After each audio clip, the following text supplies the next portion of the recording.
ہمارے حضرت جی دامت برکاتہ العالیہ نے ہمیں زمبیا میں یہ واقعہ سنایا کہ ہم بخارا کے اندر گئے سمرقند کے، تو وہاں دور دراز سے کچھ علماء کرام آئے اور کہنے لگے کہ حضرت آپ ہمیں ٹائم دیں، ہمارے گھر چلیں۔ تو میں نے ان کو کہا بھی میں نے تو میرا اپنا ایک شیڈول ہے، میں اس کے مطابق کوئی صبح جاؤں گا۔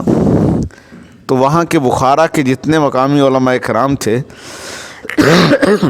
وہ سفارشی بن کے آئے، کہنے لگے کہ حضرت آپ یہ نوجوان جو عالم ہیں دونوں آئے ہیں، ان کو آپ ضرور ٹائم دیں، ہم بھی سفارش کرتے ہیں۔ تو میں نے کہا کہ کیوں؟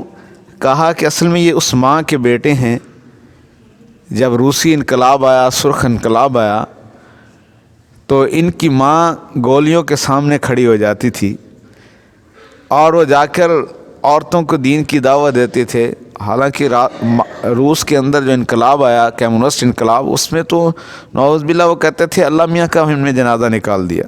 ہم نے اپنی آنکھوں سے جا کر آج سے 4-5 سال پہلے جو دیکھا، تو اس میں بھی اس کے اثرات ابھی تک باقی ہیں کہ گھروں کی 4 دیواریاں جو تھی وہ نہیں کرنے دی جاتی تھی، اس لیے کہ گھر کے اندر کوئی نماز پڑھے گا تو پتہ نہیں چلے گا، اگر پتہ چلتا تھا تو فوراً گولی مار دیتے تھے۔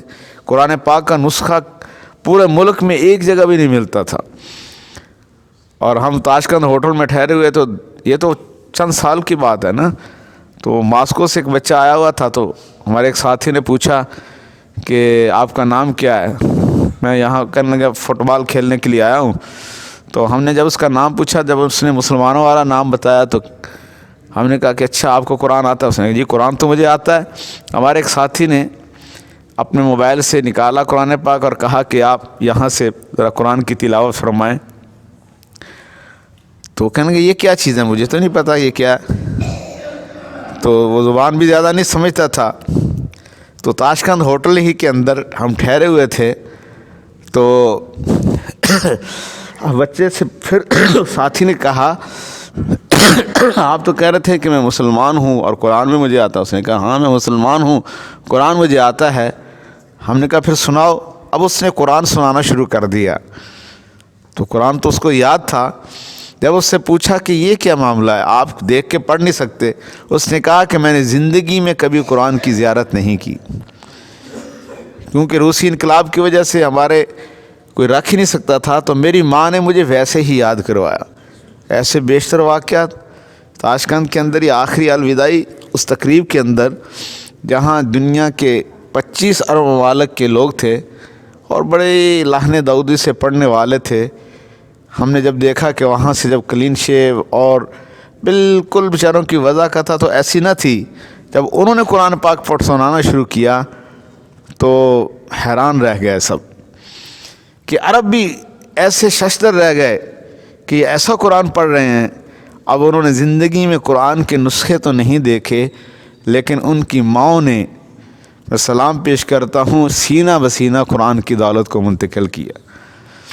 تو حضرت فرمانے لگے کہ میں نے کہا کہ اچھا کیوں جانا ہے؟ تو انہوں نے کہا کہ یہ اس ماں کے بیٹے ہیں جس نے ایسی فضا کے اندر، ایسے ماحول کے اندر بھی دین کو سینے سے لگائے رکھا، اور ابھی بھی وہ حیات ہے، ابھی بھی وہ زندہ ہے، تو بالکل بڑھاپے کی آخری صورت میں ہے زندگی کے ایام میں۔